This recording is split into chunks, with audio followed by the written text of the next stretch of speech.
We all still under shock. We don't know how to process this. A glimmer of hope as a ceasefire is put in place in Sudan.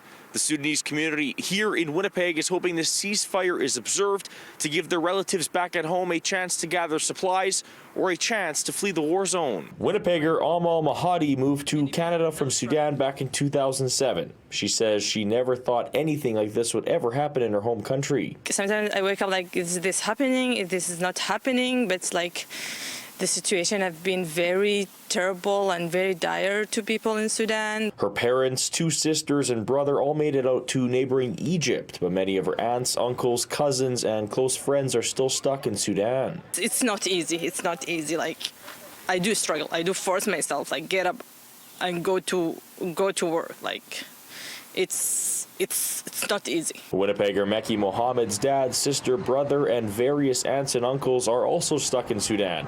He says the situation is terrible. The fighting is everywhere, and the heavier fighting, the heavier one is in the capital, Khartoum. Mohammed says he doesn't believe the ceasefire will last, putting everyone in Sudan once again in grave danger. I believe every Sudanese person that with a background from Sudan is worried.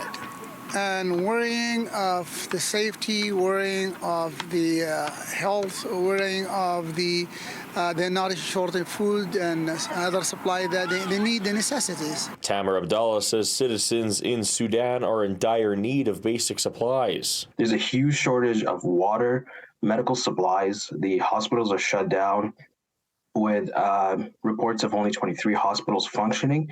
And when we say functioning, they're in a very dire situation. Abdallah says it's imperative for the Canadian government and governments around the world to end this conflict as soon as possible. This has been going on for too long, one too many days, one too many lives are lost.